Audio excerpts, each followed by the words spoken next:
कादिर मतली खुदा का शुक्र और उसकी तारीफ करते हैं कि जो हम इंसानों को अपने मुख्तलिफ बरक़ात से नवाजता है, और उसकी इन्हीं बरक़ात में से हवासे खमसा भी हैं जिनसे हम इल्म हासिल करते हैं।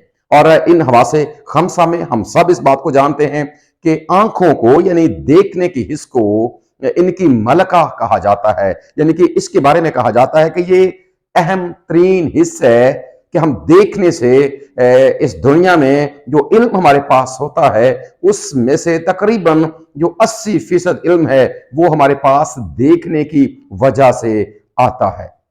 और इसके साथ जो सुनना है, सुनने के बारे में कहा जाता है कि ये तेज तरीन हिस्सा है, और हम यकीनन ऐसी बरकत के लिए खुदा का शुक्र और उसके नाम की तारीफ करते हैं। लेकिन हम इस बात से भी वाकिफ हैं कि अक्सर औकात हमारा खुदा कई लोगों को ऐसे नेमतों से, ऐसी बरकतों से हमारा खुदा उन्हें महरूम रखता है। अब इसकी वजह तो हम नहीं जानते, लेकिन हम इस बात से जरूर वाकिफ हैं कि बाज औकात हमारा खुदा ऐसे लोगों को भी कि जिनके पास इन हवास में से बाज औकात कोई हिस्स मिस होती है, यानी वो इससे महरूम होते हैं, तो भी खुदा उन्हें अपने जलाल के लिए इस्तेमाल करता है। और आज हमारे दरमियान हम खुदा का शुक्र अदा करते हैं कि एक बेटी मौजूद है जिसे खुदा ने आंखों जैसी नेमत से तो महरूम रखा है, लेकिन वो सुनने के जरिए से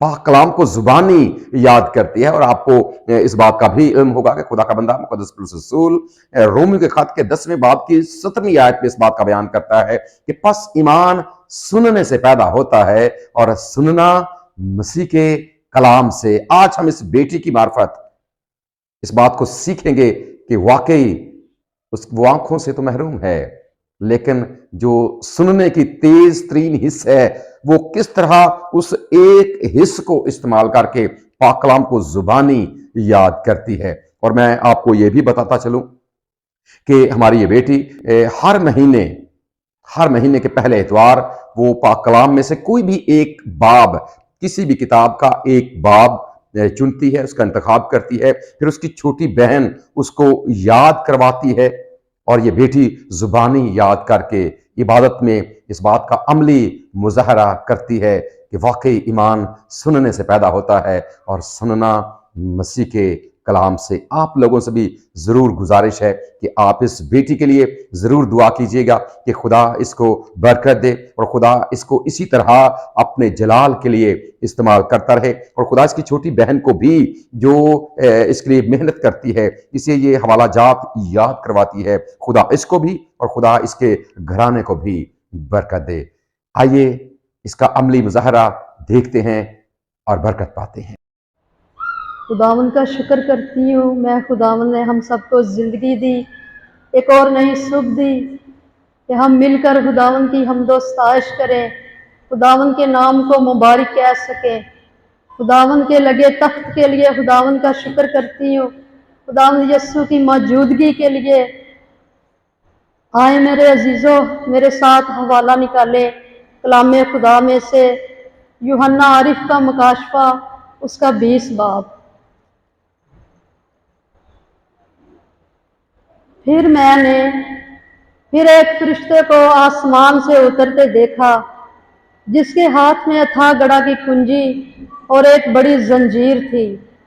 उसने उस अजहा यानी पुराने सांप को जो इब्लीस और शैतान है पकड़कर 1000 बरस के लिए बांधा और उसे अथाह गड़ा में डालकर बंद कर दिया और उस पर मोहर कर दी, ताकि 1000 बरस के पूरे होने तक कौमों को फिर गुमराह ना करे।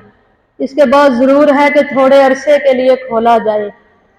फिर मैंने तख्त देखे और लोग उन पर बैठ के, और अदालत उनके सुपुर्द की गई, और उनकी रूहों को भी देखा जिनके सर यस्सु की गवाही देने और खुदा के कलाम के सबब से काटे गए थे, और जिन्होंने ना उस हैवान की परस्तिश की थी और ना उसके बुत की और ना उसकी छाप अपने माथे और हाथों पर ली थी।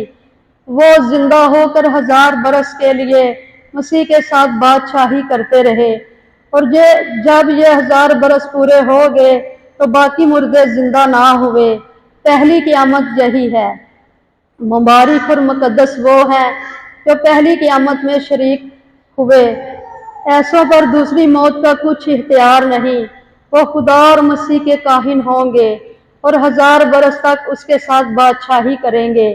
और जब ये 1000 बरस पूरे हो चुकेंगे तो इब्लीस कैद से छोड़ दिया जाएगा और उन कौमों को जो ज़मीन के चारों तरफ हैं, यानी जूज और मजूज को गुमराह करके लड़ने के लिए जमा करने को निकलेगा, और उनका शुमार समंदर की रेत के बराबर होगा, और वो ज़मीन पर चारों तरफ फैल जाएंगी और मकस्सों के लश्करगाह और अजीज शहर को चारों तरफ से घेर लेंगी, और आसमान से आग नाजिल होकर उनको खा जाएगी, और उनका गुमराह करने वाला इब्लीस आग और गंधक की झील में डाला जाएगा, जहां वो हैवान और झूठा नबी भी होगा, और वो रात दिन अब्दुल-अबाद गजब में रहेंगे।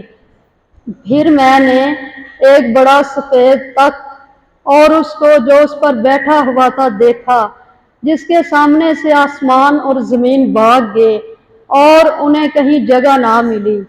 फिर मैंने छोटे बड़े मुर्दों को उस तख्त के सामने खड़े देखा और किताबें खोली गईं।